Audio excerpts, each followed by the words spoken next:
Hello and welcome to the Climate Resilience Podcast brought to you by JBA Consulting. In these podcasts, we explore how we can build resilient people, places, landscapes, assets and organisations. I'm Phil.Emonson and today I'm joined by Emily Wallace from the Met Office. In this episode, we're diving into the critical role that the Met Office plays in helping the UK build resilience to climate extremes. From forecasting and early warnings to long-term climate projections, the Met Office is at the heart of how we understand and respond to climate risks. We'll also be exploring what the future climate means for UK resilience, particularly in the energy sector. As we transition to low-carbon futures and face increasing climate volatility, how can we ensure our energy infrastructure remains robust and adaptive? Emily brings deep insights into how our science, data and collaboration are shaping the UK's response to these challenges. So let's dive in. Emily, welcome to the podcast, and perhaps you could start by introducing yourself. Hi, yes, thank you. It's so good to be here as well. So I'm Emily Wallace. I'm a fellow in weather and climate extremes at the Met Office. And I'm also a visiting professor at the University of Strathclyde. I suppose my career really has been focused on using weather and climate intelligence and data to drive resilience and efficiency in a number of sectors, particularly in the UK. Fabulous. There's a lot we're going to explore today, so I'm delighted that you're here. Now, I think a lot of people will probably associate the Met Office with day-to-day weather forecasting, which of course it does very well, but I know there's so much more that the Met Office does. So I think that the starting point and a useful context for the discussions we're going to have is just to explain the remit of the Met Office in regards to both weather and climate.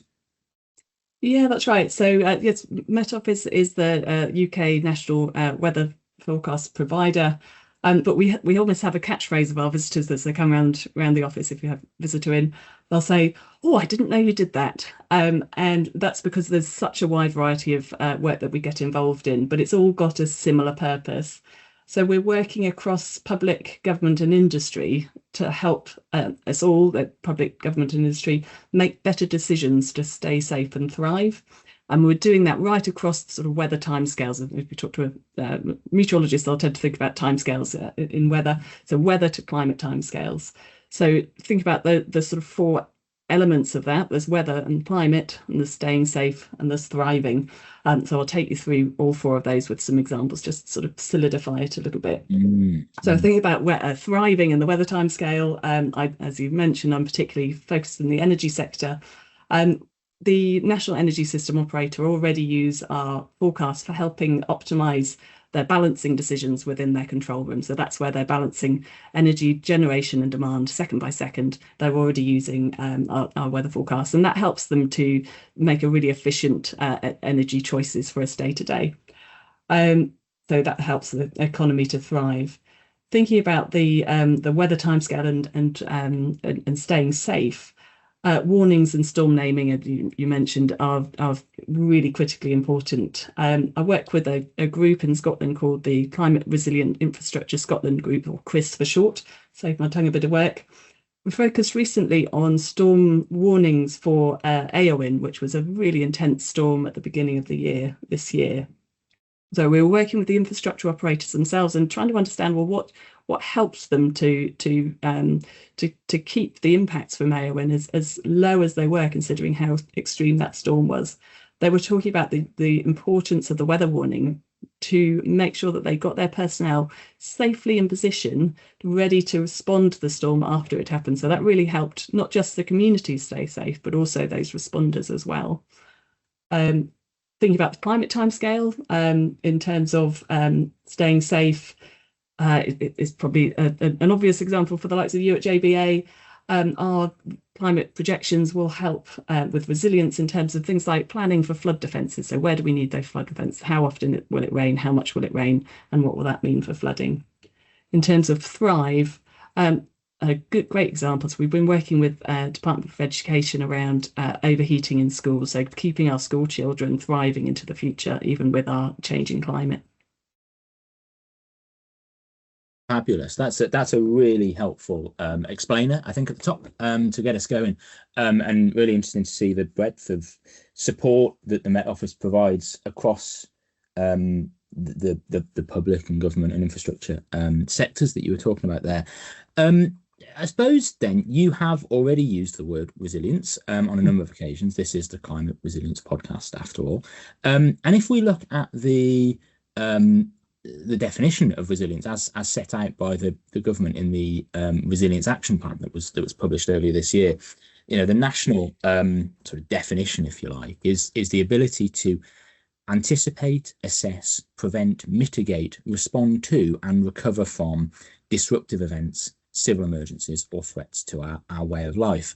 And I think in many respects, the stay safe and thrive components of the work of the Met Office that you've just been explaining contribute to that. Perhaps maybe then you could expand and explain a little bit further on the role that the Met Office plays in building resilience to climate extremes in the UK, perhaps in the context of some of those that sort of definition that we've just had there. Yeah, so I use some slightly different wording actually. The way where I'll start is asking you to visualize a tightrope walker, and the way in which we're going to keep that tightrope walker safe. And there's I think 4 aspects really to that, which kind of project onto those areas that you've just been talking about.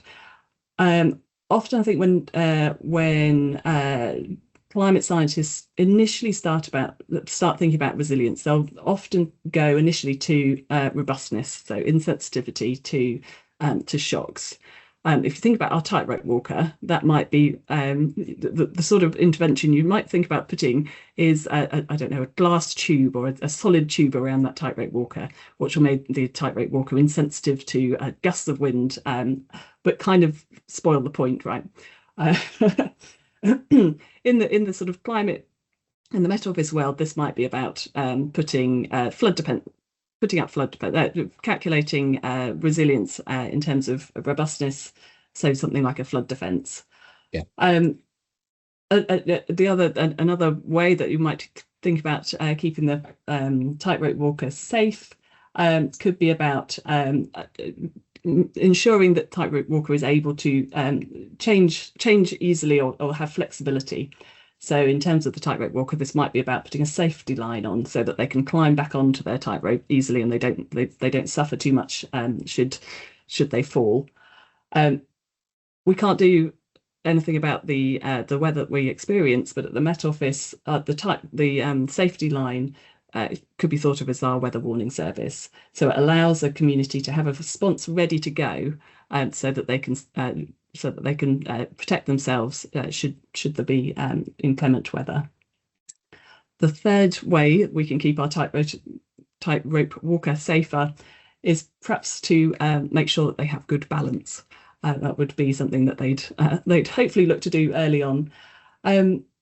The Met Office, a sort of analogy with the Met Office is the way in which we use partners and advice to support communities ahead of events. So we work, for example, with the RNLI, who provide advice around staying safe in stormy weather at the coast, which is an example of making sure that people are ready to face problematic situations and respond with agility and rapidly should there be a situation to deal with. The fourth type is about adaptability. So again, it might sort of defeat the object for the tightrope walker. They might decide to walk the long way round rather than go over the tightrope. Whilst that's defeating the object for the tightrope walker, in a new scenario, that could be quite valuable. So an analogy with the Met Office is we help industry to anticipate where hazards might be more likely and just to simply try and avoid them. So, for example, thinking about building of new transmission lines in the energy sector, we're working with the sector to anticipate where hazards are more likely and to help them just avoid those areas with the infrastructure where they can. So there's 4 types of resilience, or the ways in which we can create resilient systems, making them robust or insensitive to changes, making them easily changed, flexible, making them rapidly able to change, and improving their adaptability.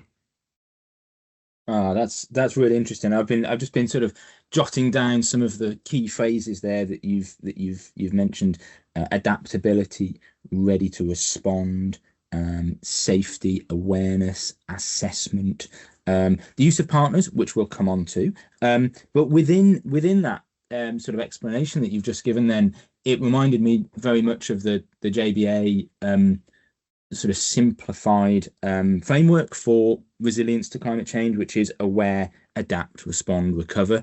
And I think that's a framework that hopefully all sectors and all practitioners can relate to, and certainly aligns with a lot of those services and support processes that the Met Office have got that you've just been explaining there.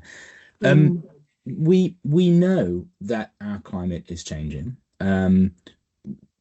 We know that will have a bearing on the capabilities and capacities of the UK to continue to function and operate continuously, in terms of schools being open and our infrastructure working and so on and so forth. There are challenges ahead, both in terms of too much and too little water, but also the impact of extreme heat. So on the topic of resilience, then, what do those future climate projections that you've referenced mean for UK resilience in future? Thanks. So I'll take you through the headlines and then dig in a bit more detail. Sure. The Met Office run UK climate projections for the whole of the UK on behalf of government. Those were last produced in 2018 and have been updated since. The headlines coming out of that is that we're expecting warmer, wetter winters, hotter, drier summers, but when it does rain in the summer, it's likely to be more intense. We also know from those projections that we're expecting an increase in sea levels. That will mean that we're seeing more coastal impacts from high wave height and coastal surges. When I started my career, when we were producing these sort of climate simulations, we were only really able to do it on scales of sort of hundreds of kilometers. And the information we were able to provide was very much this kind of average changes, or it's looking like it's going to be hotter. Since then, the science has developed to such an extent that we're actually really able to dig into the detail and see the sort of future weather that we're likely to experience, as opposed to just these average changes. And that's incredibly helpful for planning, but also for us as humans to get our head around what that looks like. So I'll dig into a few of the details that are possible because of that. Thinking about storms, a lot of people, I think, associate some of the really intense storms with that we've seen recently with climate change.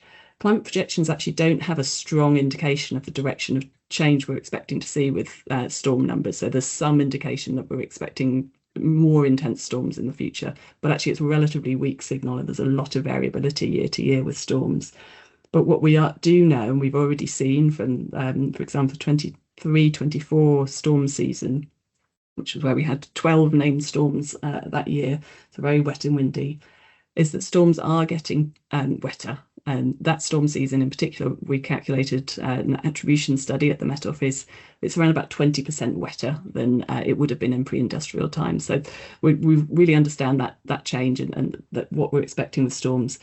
So that means, whilst we may not expect more storm numbers, more intense storms, actually the impacts from those storms may well increase. So wetter ground means that infrastructure is more likely to fall over. The rising sea levels mean, as I mentioned just now, we may well see those increased coastal impacts as a result of storms. Thinking about heat, we had our first 40-degree heat wave in 2022 in the UK. Recent research has shown that that's actually the chance of 40-degree days and more intense heat waves in general is accelerating. We've now got around about a 50% chance of seeing a 40-degree day again in the next 12 years. So something that was completely unprecedented, we're relatively likely to see again in the next 12 years. The intense rainfall is another area that we know from recent advances in climate projections that we're expecting to see more intense rainfall.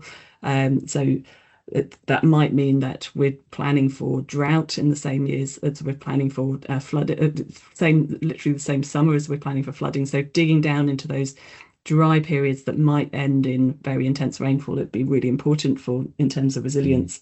And finally, an area that maybe gets a little bit overlooked, cold hazards. So they will, we know that they're going to become less frequent. They already have done.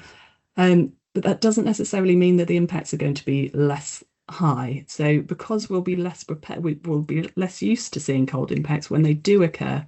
We may well be taken by surprise and that they have that much more impact as a result. So yeah, a variety of ways in which we're expecting changes. And that point you finished on there around cold hazards is a really interesting one, I think, because it overlooked definitely, and certainly within the last few sort of winters over the last decade. I know there was we had the beast from the east, which was probably I can't quite remember what year was that, sort of 2012, 2018 now. 2018. Yeah. Okay, right. So within the last decade, certainly, but as you say, the sort of more typical weather that we experience winter to winter is perhaps warmer and wetter. So yeah, I hadn't perhaps anticipated that we are becoming less used to those more extreme, more impactful cold hazard conditions. So again, then the impact that has on human health, but wider infrastructure as well. That's really interesting. It's where the sort of focus that the Met Office has on how we communicate in extreme weather is really important. Thinking about, well, how ready to hear this are the population going to be, and how do we need to say it such that we get drive the best preparedness we can.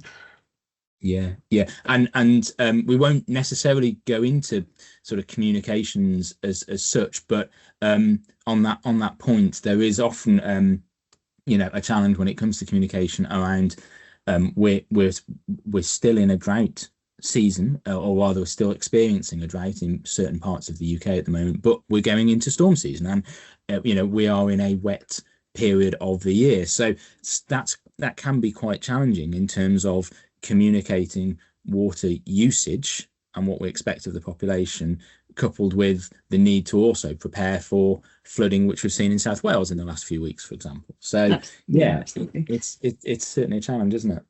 Absolutely, yeah, and it's a challenge that the Met Office certainly rises to. Some really outstanding social scientists and communication experts that really pleased to work alongside. Yeah, definitely, and really important for that awareness piece in terms of community anticipation and awareness of what sort of climate and weather we're experiencing. Look, I know that you've got a particular interest in and expertise with regards energy. We've referenced it a few times already. So this changing climate that we're experiencing, different climatic threats, warmer, wetter winters, warmer, drier summers, more intense summer rainfall, rising sea levels, the impacts that you spoke about. What does that mean for our energy infrastructure at a time when there are different energy demands and expectations on the UK? It's a great question, because I think it's one of the most challenging and exciting areas, actually, thinking about what climate change means within the energy transition. So in terms of thinking about what the impacts will be, I've talked a lot about the sort of, I guess, traditional infrastructure, what they might need to face in terms of the future climate. What I'm going to think, what I'll start with in terms of the energy sector, we're thinking about what are the changes that we're moving into that mean that it's going to be somewhat different for the energy sector. So the one of the reasons that this is such an important area for the Met Office is it's that we're, as I described, we're here to help you make better decisions to stay safe and thrive. We're very much always here to serve government ambition, and this government has a mission to be a clean energy superpower. Now that's great, and it sounds very exciting. What it actually means is based on two pillars. One of which is that the UK will have clean power by 2030. The next is net zero by 2050, and there's plans in place for how they're going to do that. So what does that actually mean? Well, one thing that's really important to say is that the ambition is also aiming to protect bills, encourage economic growth, and protect energy security. Now, those things are only possible if weather and climate information is used really, really well within that ambition. So if I talk a little bit about, well, what changes are we actually talking about here? What does it mean to get to clean power 2030 and net zero 2050? The sorts of changes we're looking at, some of them are obvious, some of them may be less obvious if you're not already in the sector. New generation and interconnectors. So probably most people will be aware the way you get to clean power is largely through an increase in renewable generation. We're looking at the plans that government have is roughly doubling offshore wind generation, onshore wind generation, and solar generation before 2030. Now that obviously that is driven by the weather. And so the weather and climate intelligence is really, really important there. So it's not just about maintaining resilience of the infrastructure, it's also maintaining resilience of the operations. So do we have the energy that we need when we need it? So that's the generation.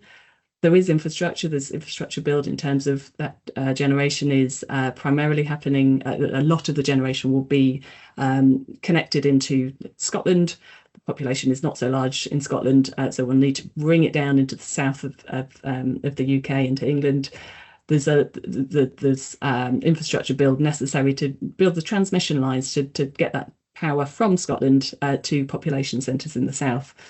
So it's really important that those infrastructure are built robustly and that they're adapted to the future climate, and also that they're built efficiently, that we don't want to be spending more than we need to on that new infrastructure. And the Met Office has got a lot of work we've been doing with infrastructure build to ensure that efficiency as well as resilience. There's also new demand. So we already see loads of electric vehicles on our roads. That needs to increase, that will increase through these plans, and electrified heat. So our demand, how we manage demand will be different, and that is very weather sensitive. We've already seen huge changes in demand with data centres. Again, that's likely to grow. And the use of batteries, again, the optimization of those batteries is weather dependent. So yes, as I say, it's not just about resilience in terms of the infrastructure, but it's also about how we operate it. And with all this change, what we're seeing is new hazards that haven't been a priority previously. So wind droughts previously, they were a bit dull, aren't they, in the winter when you get the grey skies and no wind. I hate it. But it's also, it's something that we absolutely need to understand the prevalence and the intensity in terms of resilience in the future. Another hazard that really hasn't been a problem in the past has been overgeneration. So imagine a sunny, breezy day, you're at the seaside because it's the bank holiday. That is actually a really big challenge potentially for the future operation of our energy system. So understanding that hazard, how it might change with climate change, is really important. And so, as I say, it's about how often these new hazards will occur, how intense they'll be, and what that means for our future operation. That's really interesting. I find that fascinating. And wind drought is a new term for me. I'm sure it will be for lots of people. But I know exactly the conditions that you're describing. And then, of course, as you say, the impact that has on future energy generation. Really interesting this.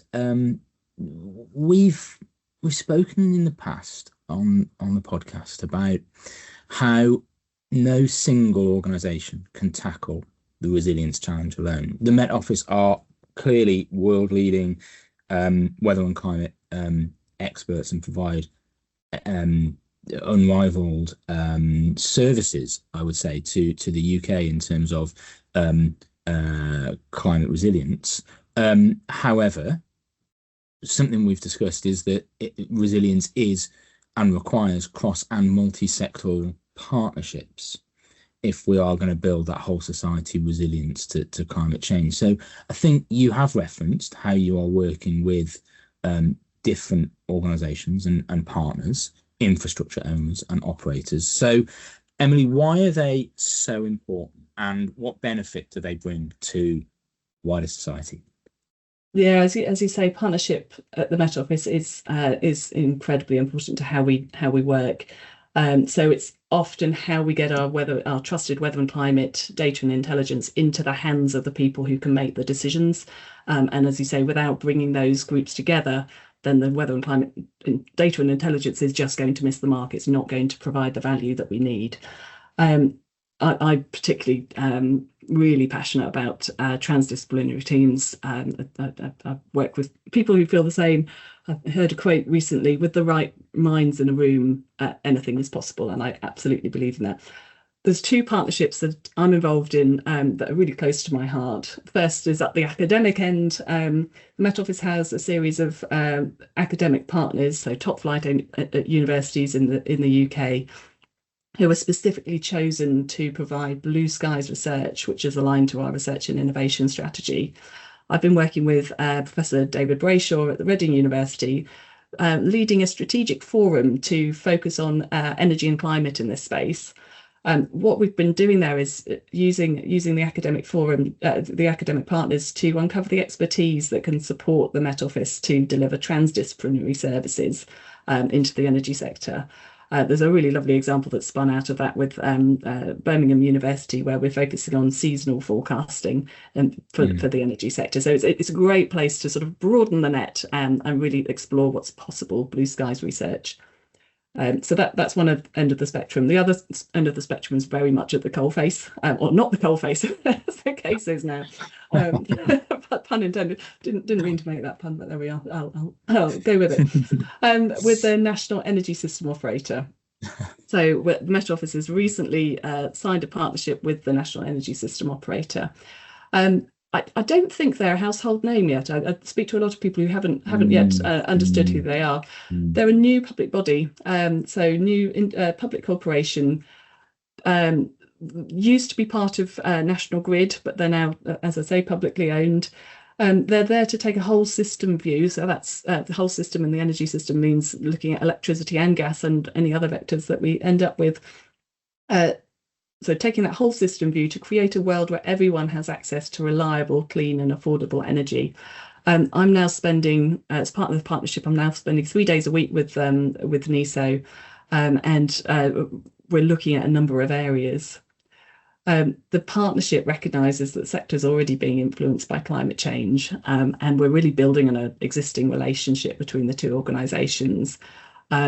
NESO really recognise the importance of weather and climate in the role they have in planning and balancing the GB energy system. And it's really at this sort of joining of expertise. The Met Office have, as we say, really deep expertise in weather and climate, and bringing that to the expertise at NESO in the energy system. So electrical engineers, folks who understand the gas sector and the economics of the energy system, which is so important. Together, we'll be looking at improving risk mitigation for the sector, enhancing data sharing for efficiency, the role of AI and digitalisation in this world where decisions are weather dependent, and so actually are changing on a really rapid basis, that actually needs that AI and digitalisation for us to keep pace with the sort of decisions we need to be making. And finally, supporting government, so working with NESO to provide expert advice and evidence that they need as we're sort of charting this course to become a clean energy superpower. Brilliant. What a really important partnership and collaboration that, as you say, probably hasn't got into the public consciousness yet. I think NESO, as you say, a relatively new public body, but really important to see behind the curtain a little bit in terms of the planning and the expertise that is going into how we plan for the impacts of weather and climate on our energy in future. Look, I think we're sort of starting to get towards the end of the episode, but I'm just reflecting here that recently we had an episode on innovation, in fact, with one of your former colleagues from the Met Office, Nick Law, who now works for JBA. And that was a really great episode, really good conversation around what innovation is and why it's important. And something we have touched on throughout this episode, Emily, is this concept of pioneering advances, whether that's in climate science, whether that's in data, or whether that's in the application of that expertise into different sectors. So could you perhaps briefly finish then with outlining some of the pioneering advances and the innovations that the Met Office are pursuing at the moment? Yes, I mean, there's so many, but I suppose the one that really stands out at the moment is the use of supercomputing. So we recently turned on, if you like, a new supercomputer. So this is really massive investment, recognizing the importance of weather and climate data in a changing climate. The new supercomputer gives us 6 times the processing of our previous computer, which means that we can do so much more with it.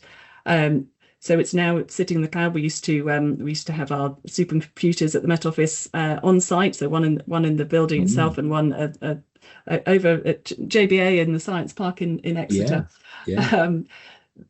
Now that with the increase in processing, that means we've got vastly more data. So it's really important for us to have that supercomputing next to the processing, next to where the data is sitting, and all of that has moved to the cloud. That means that we can be more efficient with how we're running our supercomputer and how we're using the data.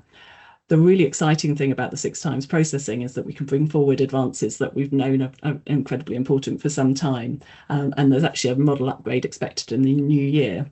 The reason I'm so excited about this from the energy sector point of view is that one of the advances that we have in that model is in improved cloud microphysics. Now, the reason that's important is it means that we actually have improvements in the amount of cloud forecast day to day, which of course is going to be incredibly important in terms of balancing the grid at the National Energy System operator. So yeah, it's a really exciting advance expected in January. So we're looking forward to seeing those improved forecasts that we've already assessed coming into our operational services. Super. That sounds fantastic. Look, Emily, this has been a great conversation. I'm so glad we've brought you onto the podcast. Touched on so many different aspects, elements of your work and the work of the Met Office. I have written down here: the Met Office are here to help you make better decisions to stay safe and thrive, which I think was a line from that you had earlier, which I think is a great explainer for climate resilience, which is what this podcast is all about. So I think it's been fantastic. Absolutely. It's been really, really good to have you on, and it's been a great conversation. So thank you, Emily. Brill, thanks so much for having me. No, it's our pleasure. So we have reached the end of our time today.